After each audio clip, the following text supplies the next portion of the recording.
Tartlased nimetavad oma linna heade mõtete linnaks. Ja muideks täiesti õigustatult.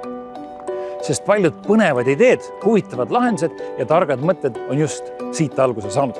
Ja seda tõestab ka meie tänane saade.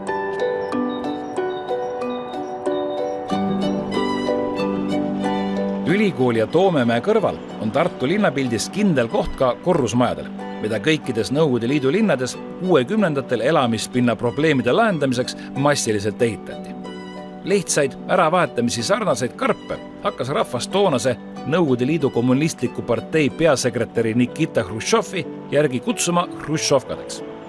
Sellistes peale sõda kiiruga ehitatud ja üsna sarnastes majades elab üle kogu Euroopa pea 100 miljonit inimest. Ja Euroopas toimitakse nende majadega mitmeti. Mõnel pool lammutatakse, mõnel pool lastakse lihtsalt olla ja laguneda. Tartus aga otsustati hruštšovkadest teha smartovkad ja arendada tarka linna Smart & City.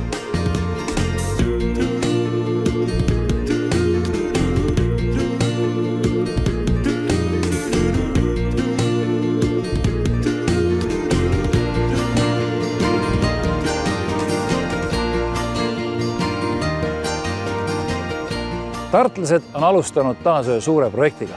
Nimelt ei muutu paremaks mitte ainult 20 või rohkem 20 nõukogudeaegses majas elava inimese elu, vaid terve linnaruum saab tükk maad rõõmsamaks. Nimelt hruštšovkadest saavad smartovkad.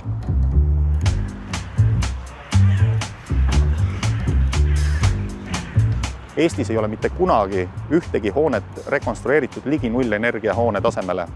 Ja meie projektis on plaanis seda teha ligikaudu 20 hoone puhul. Ehk see on jälle selline... See on nagu väga ambitsioonikas, ma tahaks öelda, jah, et selline, kas te üldse saad hakkama? Just, et eks selliste uudsete asjade puhul ongi sageli see, et kes usub neisse rohkem, kes usub neisse vähem. Et me oleme püüdnud algusest peale koostööd teha projekteerijatega, et nendel ei ole ka ju sellise nii-öelda taseme rekonstrueerimiste kogemust Eestis. Selle näidispiirkonna eesmärk on nüüd nii-öelda seostatult näidata erinevaid uudseid tehnoloogilisi lahendusi. Ja meie jaoks tähendab see ennekõike sellist 3 võtmevaldkonda. Esimene on nüüd see, millest me räägime, on madala energiatarbimisega näidispiirkond elamute mõistes. Meie Tartu kontekstis on need siis niinimetatud hruštšovkad, kelle me oleme oma sihtgrupiks valinud. Ja teine oluline valdkond on siis transport ja sellega seonduv, et transport linnakeskkonnas oleks võimalikult keskkonda säästev. Ja kolmas oluline on siis meie selline avalik taristu ja avalikud teenused. Need on need sellised võib-olla kõige olulisemad tugisambad, millele kogu see projekt on üles ehitatud. Ja tänaseks me oleme ikkagi jõudnud juba sellesse etappi, kus ühele hoonele on väljastatud ehitusluba. See tähendab seda, et vähemalt projekti tasemel on need ligi nullenergia hoone nõuded täidetud ja on tegelikult võimalik siis ka ehitajatel projekti aluseks võttes selline ligi nullenergia hoone valmis ehitada.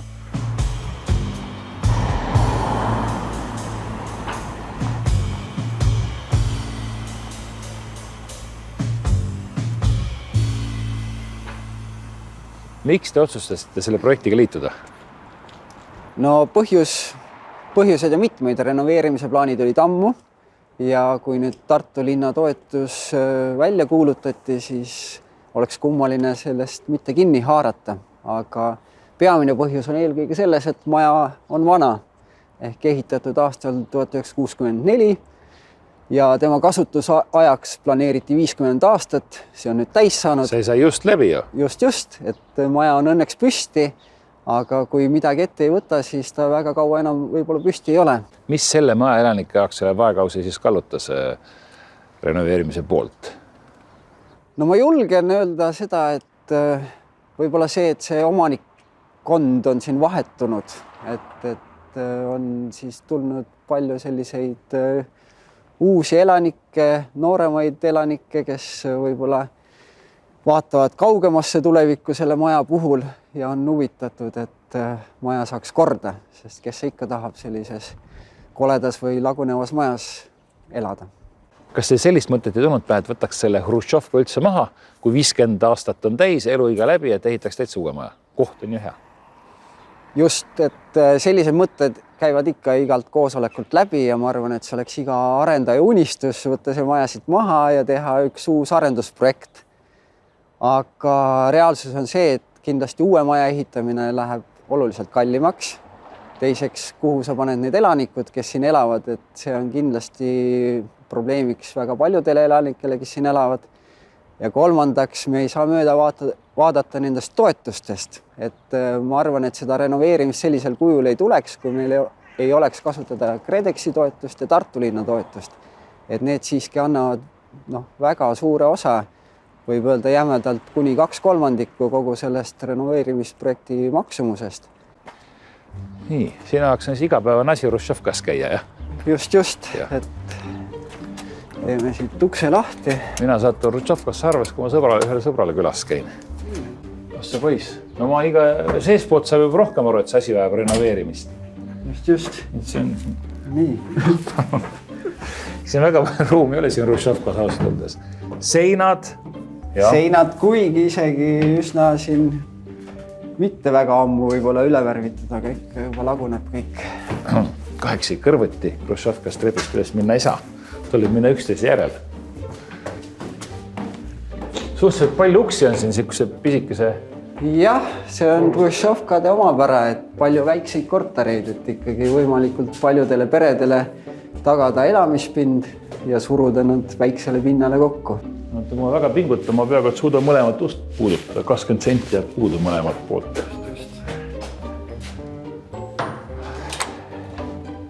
See poiss, see on selline väga rõõmsate värvidega Hruštšovka peaks ütlema. Nojah, ma arvan, et see ei ole originaalkujundus, vaid see on ikka ise tehtud meil siin. Ma kardan, et nõukogude ajal siuksed värve nii erksed, ilusad värve polnud olemas. Kõik oli palju hallim ja sinise. Kas see ongi nüüd selline tüüp siis või? Täitsa tavaline tüüp? Jah, selline väikene esik ja väikene vannituba ja väikene köök ja... See on see kuulus köök, kus siis nõukogude inimene ei pidanud üldse süüa tegema, vaid lihtsalt tuleb, teeb omal kohvi ja töölis sööklas siis sööb platra, putra ja muid asju. Jah, et ütleme, kui seda köögimööblit tellisin, siis oli parasjagu nuputamist, kuidas sellele, ma ei tea, 3 ruutmeetrile kõik see ära mahutada, mis eluks vajalik, aga enam-vähem õnnestus. Siin on tõesti vähe ruumi tead. Jah, et ütleme, suure perega siin laua taga ei istu. Et aga... Nüüd ma saan küll niimoodi, et ma praegusel hetkel võtan köögi ühe seina ja teise kätte vahele, mul ei veel ruumi üle, mul pole käed isegi pingul, mul hakkan ühest seinast teise puudutama.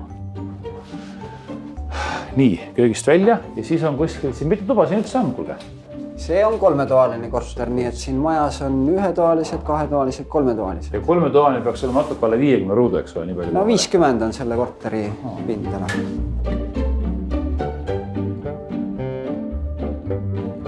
Gaasiboiler on siin, ma vaatan selline. Siin on ütleme natuke moodsam, et ta süttib siis, kui veevool peale tuleb. Aga jah, igas korteris on gaasiboiler, kellel uuem, kelle on vanem ja üks projekti eesmärk ongi kõikidest nendest gaasiboileritest siin majas lahti saada ja minna üle tsentraalsele sooja veele. Ja kus ta toodetakse? Toodetakse maja sooja sõlmes küttevee baasil, nii et tuleb väga selline energiasäästlik lahendus ja ütleme, gaasiboiler on ikka iga elaniku jaoks üks paras mure, et ta ikkagi ühel hetkel nii-öelda kaotab oma töö efektiivsusest, teda tuleb puhastada, mingil hetkel välja vahetada ja elanikud kogu aeg küsivad, et millal see vahetus juba ükskord tuleb, et mul gaasiboiler on omadega õhtul, et kas ma nüüd hakkan uut ostma või millal me saame tsentraalse sooja vee.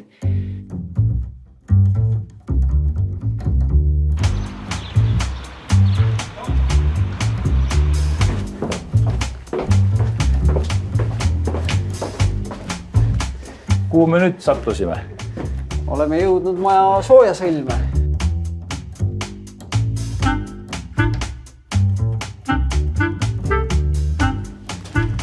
Sooja sõlmes on meeldivalt soe, ma vaatan. Just, et see on siis meie maja praegune sooja sõlm. Loomulikult ei ole see enam nõukogude aegne, vaid ikkagi välja vahetatud. Ma tahtsin öelda, et see näeb välja täiesti nagu modernne, et Hruštšovkas pole siin mingit jälgi jäänud. Just, aga läheb veel modernsemaks ja ütleme, suurim muutus ongi just see tsentraalne soojavee tootmine, mida me hakkame siis kütteveega soojendama, nii et siia tuleb soojusvaheti. Ja samuti tuleb leida lahendus ka siis ventilatsiooni sissepuhke õhu soojendamiseks, et mida tahaks samuti küttevee baasil teha. See tuleb siis siia ruumi või?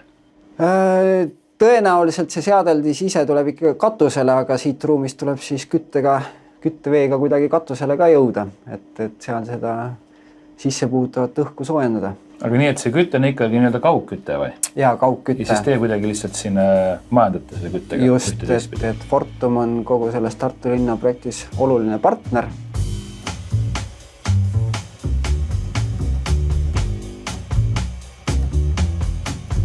Nüüd me oleme siis vahe teises trepikojas. Siin on selline väga nostalgilised, ma vaatan ventilatsiooniaugud ukse küljes, aga nagu ma aru saan, see on nüüd elektrikilbi ruum, et see on kogu maja elektrijuhtimine või hargnemine toimub siin hetkel, aga selle ruumi tähtsus muutub renoveerimise tulemusena oluliselt, sest meile tuleb ju väike päikeseelektrijaam siia majja, et katusele tulevad päikesepaneelid, sest muud moodi kahjuks seda soovitud energiaklassi ei saavuta, kui ei kasuta nagu täiendavaid energiaallikaid.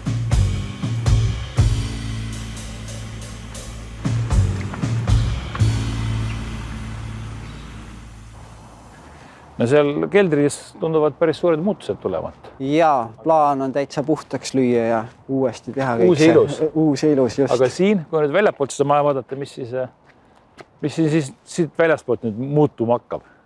No ma arvan, et kõige silma nähtavam muutus puudutab seda maja otsa. Et siia on planeeritud siis kunstiteos tänavakunstnike poolt. Milline see täpselt tuleb, seda me veel ei tea, et need kavandid on nii-öelda loomisel. Aga kuna see sein on ka kõige paremini, ütleme, avalikule ruumile eksponeeritud, et siis seepärast sai see otsasein siin välja valitud. Aga ma saan aru, et see energiaklassile ja tõhususele see mitte midagi juurde ei anna. Midagi, jah. Et ilmselgelt tuleb siia majale paks soojustuskiht, maja aknad tõstetakse siis soojustuskihti, tõstetakse väljapoole. No oluline visuaalne muutus, kui elanikud selle mõtte lõplikult heaks kiidavad, on, et meil on jutuks olnud rõdude ehitamine sellele majale, mida Russovkadel ei ole. Ja kui nüüd katuse poole vaadata, kui keegi droonivõtteid kasutaks, siis me ilmselt näeksime uut pilti, nagu ma arvan. Eks jah, võib-olla ehituslikult kõige rohkem katusel muutubki ja sinna tuleb ära mahutada kõik need ventilatsioonitorud, mis siis tulevad seina mööda üles ja samamoodi siis päikesepaneelid. Nii et see on üks paras mõistatus projekteerijale, kuidas siis nii päikesepaneelid kui need suured ventilatsioonitorud ja ventilatsioonikambrid sinna ära mahutada. Tuleb tsentraalne ventilatsioon, et see on ka üks KredExi soove, et eelistatud tsentraalne ventilatsioon ja nagu me rääkisime, vajaduspõhine, et tahaks, et iga korter saaks õhku parasjagu nii palju, kui tal vaja on, et see on jällegi selline energiasäästu nipp, et ei pea nagu täiel võimsusel igasse korterisse puhuma, vaid siiski nii palju, kui seal parasjagu seda vaja on. Mis see energiaklass siia tuleb? Energiaklassiks on planeeritud A ja isegi natukene veel parem kui A, võime öelda A+, et kui selle A piiriks on 100 kilovatt-tundi ühe ruutmeetri kohta aastas, siis meie eesmärk on 90. Ehk siis seda energiatarbimist viia miinimumini, eelkõige tuleb siis see sääst kütte kokkuhoiust, pluss siis lisanduv päikesepaneelide energia. Kuule, kas te nagu seda vana Russovkat üle võlli ei keera, kui A+ üritate minna sellega? Miks mitte B? See on ju täna Tallinnas ehitatakse uusi kortermaju B-ga praegu. Ma arvan, et iga spetsialist, kellega oleme rääkinud, ütleb, et me oleme hullud, aga noh, tuleb mõelda suurelt ja vaadata tulevikku, sest kui me vaatame, kuhu ehitus Eestis tervikuna liigub, siis see uute majade puhul on see juba nõue, et energiaklass peab olema maksimaalselt hea. Nii et miks mitte ka siis, kui me ehitame maja siin järgmiseks 50 aastaks, siis tuleb nende nõuetega arvestada.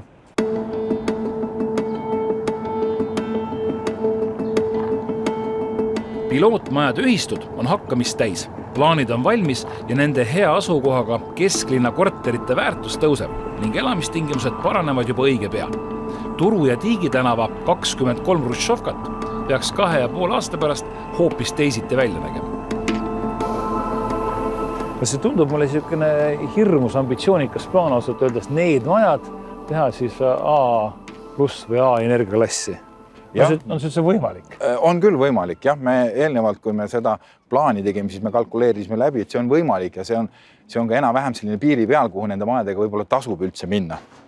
Et ja Hruštšovkat sellepärast just, et nende majade osakaal on ikkagi suhteliselt suur Eestis ja samas ka üle Ida-Euroopa on nende majade osakaal suur ja seetõttu, et kui me siin suudame nagu välja töötada mingisugused meetmed, kuidas neid maju renoveerida hästi, siis seda saab ka järgi teha teistes kohtades päris edukalt. Nii et see ei ole ainult see, et me muudame siis nende inimeste elu paremaks, et see on nagu mingisugune õppemaja või mingi alusplatvorm või näidis, ma ei tea, kortermaja. Jah, näidis kõlab hästi, et pigem jah, nagu näidismajad, et kuidas 60-ndatel, 70-ndatel ehitatud maju nagu renoveerida tänapäevasteks. Et just nimelt see mõte on ka sellel projektil meil. Aga no kui nad kunagi ehitid, täpselt ühtemoodi, eks ole, samad aknad, samad uksed, kõik on nagu mis filmis iganes oli, kus oli sama korter ja sama lukk, et siis nüüd see uus lahendus siis ei tee niimoodi, et kõik on ühe vitsaga löödud. Ei tee jah, sellepärast, et esiteks meil on vaja mitmetel turuosalistel, on see siis projekteerijatel, ehitajatel, saada teadmisi, kuidas ligi nullenergiamaja üldse ehitada.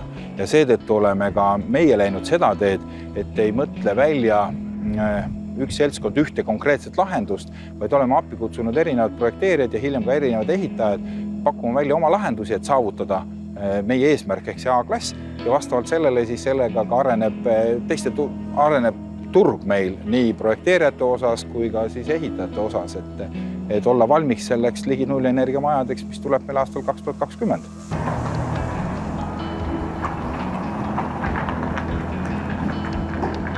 Mis asi see kõige keerulisem hetk selle maja juures on või selle A-klassi saavutamise juures on selle maja puhul näiteks?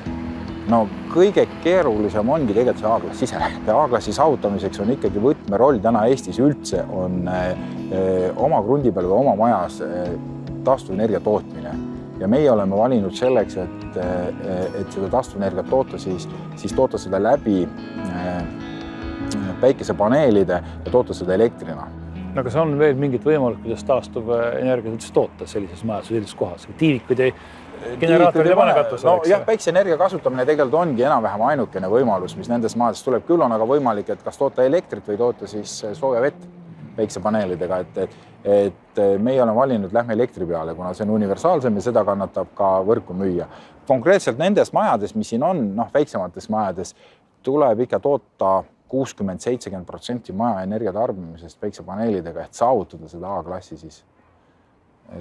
Nii et need hakkavad nii palju tootma. Siiamaani, kui ma olen ringi käinud ja need maju uurimu räägiti 20-30% maja vajadusest. Just, et selle projekti eripära ongi, et saavutada just seda A-klassi on meil vaja natukene rohkem toota. Mul on siuke tunne, et siis tuleb nagu terve uus katus päikesepaneelidest, et vana katus ei paista väljagi. Just, tegelikult nii ongi, et enamustel majadel tuleb see päiksepoolne külg. Nad ei asetse kõik väga ideaalselt lõuna suunas, aga see nii-öelda sobilik külg sisuliselt kaetakse päikesepaneelidega.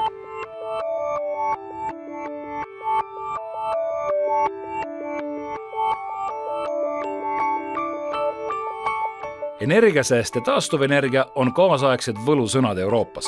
Tartuga samas Euroopa projektis Horisont 2020 oleval Baskimaa pealinnal Vitorial päikest jagub, ent tahab kasutada uusi tehnoloogiaid CO2 vähendamiseks.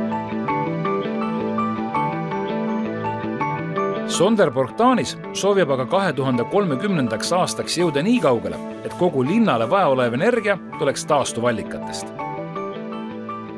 Kogu selle Euroopa tuletorni projekti eesmärk on tegelikult ka siin Kesk- ja Ida-Euroopa siis paneelelamu või et kortermajade tingimustes ikkagi mitte ainult siis energiatõhusust arendada, vaid tegelikult ikkagi kogu sellist kaasa ja linnalist mõtteviisi ja sotsiaalset keskkonda arendada ja inimeste teadlikkust arendada. Ja siin on kaks teemat. Esimene teema on see kindlasti, et ega meil see penoplast, millega seinu isoleeritakse ja need uued aknad ja need elektroonilised vidinad üksi ei võimalda saavutada seda väga kõrget energiastandardit, et kui me räägime siin meie Smart & City projektis 90 kilovatt-tundi aastas ruutmeetri kohta, et see on ikka väga ambitsioonikas eesmärk. Et siin peab lisaks sellele materjalile ja tehnoloogiale muutuma ka inimeste käitumine. Ja selle tõttu ongi kõikides nii Taanis, Hispaanias kui ka Eestis siis projekti oluline osa nende inimeste mõtteviisi muutmine, teadlikkuse tõstmine, selle kaudu kogu sellise keskkonna tarbimise muutmine ja üks osa on siis sellest, et kuidas siis seda tehnoloogiat kasutada. Et me peame hakkama kasutama ka seda targamaja tehnoloogiat, saama aru, kuidas asjad toimivad, et lihtsalt keegi vanatädi kogu selle uue installatsiooniga ei pruugi veel seda energiatõhusust tagada. Seda on ju tore öelda, et me peame neid muutma, kui reaalne või kuidas me neid siis muudame, kuidas see mentaliteet muutub. Kogu Eestis ja ka selles uurimisalas, et ega see keskkonnateadlikkus ei ole nii kõrge, et nüüd inimesed oleks nõus tuhandeid investeerima, et näiteks kasvuhoonegaase ja globaalset kliimamuutust ennetada. Et selles mõttes, et Eestis töötab kindlasti rohkem see madalam teadlikkuse tase, et me säästame raha, energiat ja selle tõttu võib-olla ka saame kvaliteetsema sisekliima, et see otsene kasu on nagu suurem kui selline globaalne keskkonnateadlikkus.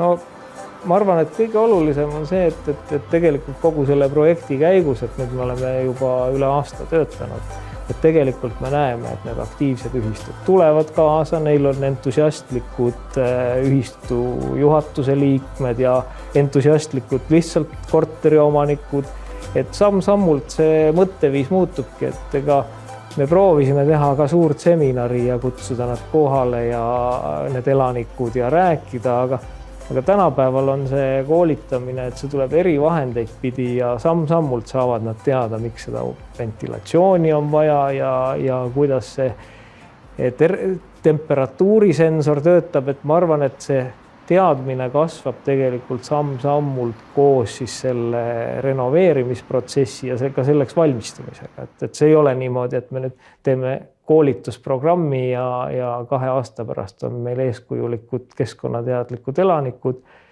Huvilised on need ühistud, kes kaasa tulevad ja nende hulgas on piisavalt palju entusiastlikke ja huvitatud inimesi, kes siis ka kaasa mõtlevad ja ise ka koos projekteerijatega näiteks teevad väga tänuväärt tööd, et mõtlevad, kuidas lahendada. Smart City projekti toetab Euroopa Liit 8,2 miljoni euroga. See raha ei kulu ainult energiasäästu ja tarkade lahenduste peale. Nimelt saab 2 aasta pärast Tartus kõndida kui vabaõhu kunstigalleriis.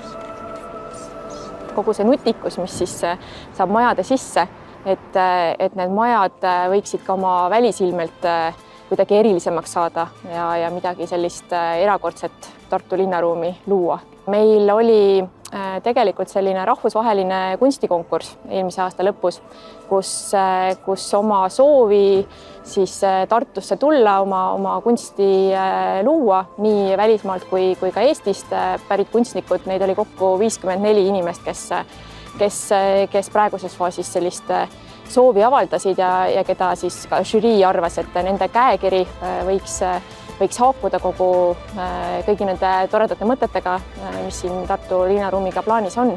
Me valisimegi välja sellise ringi kunstnikke, kelle seast nüüd koos maja elanikega me valime siis just neile sobivad ja lähtuvalt maja elanike märksõnadest, siis nad enamasti loovad täiesti uue kunstiteose. No kes on mõned sellised nimed võib-olla, mida üldsus teab, kes sinna maalima lähevad või oma kunsti jälje sinna jätavad? Eesti kunstnikest räägime eelkõige neist, kes ilmselt siin Eesti publikule ka tuntumad ja südamelähedasemad on, et sellistest, ütleme siis suurtest nimedest, näiteks Malle Leis, Mall Nukke ja noorema põlvkonna kunstnikest selline kunstnik näiteks nagu Katrin Piile, et Marko Mäetam muidugi tunnustatud kunstnikest, et neid on tõesti palju erineva käekirjaga, selliseid põnevaid asju on oodata. Kellele need kuuluma hakkavad? Kui üks hea kunstnik, näiteks Mäetam teeb oma teose sinna, siis kelle oma see on? See ju maksab, siis see on niisugune väärt kunst, et kelle see kuuluma hakkab? No nii-öelda juriidiliselt on ta ikkagi selle ühistu oma ja selle maja elanike oma, aga loomulikult laiemas plaanis, kellele kuulub linn, et linn on kõigi linlaste oma ka, et see linnaruumi elavdamine ja et me kõik saame sellest osa. Mitu teost teeb, kas me teame ka, mitu pilti või teost meil siin nüüd Tartus ilmub mõne aja pärast? Sama palju kui renoveeritavaid maju. Millal esimene valmis saab, esimene pilt? Esimene pilt, väga loodame, et esimesed pildid saavad valmis juba sellel aastal, et tegelikult ega meil aega ju väga palju ei olegi, et me peame liikuma täpselt samas graafikus, mis need renoveerimistööd üleüldiselt ja 2019 jaanuariks siis peavad olema kõik asjad valmis, kaasa arvatud kunstiteosed. Kunst on kallis ju, kuulub küll rahvale, aga on kallis, kes maksab selle teose eest? Selle teose eest maksavad siis ütleme kombinatsioonis Euroopa Liit, Tartu linnavalitsus ja ka ühistu ise. Et ta moodustab, mõnes mõttes on see siin sellisel toredal vormil analoogselt sellele tuntud protsendiseadusele meie lähenemine, et kui siin küll ei ehitata uusi hooneid, aga ka nende vanade hoonete korda tegemisel, et mingisugune osa eelarvest siis ongi mõeldud sellele kunstiteosele ja selleks, et see kunstiteos tuleks uhkem, ägedam ja kvaliteetsem, et Tartu linn veel otsustas omalt poolt natukene just nendele kunstiteoste loomiseks veidi raha juurde anda. Mulle tundub, et need inimesed on või sees, kõigepealt tehakse seinad soojaks, katus ilusaks, kõik on puhas ja uus ja siis saab veel kunsti sees elada terve ülejäänud elu.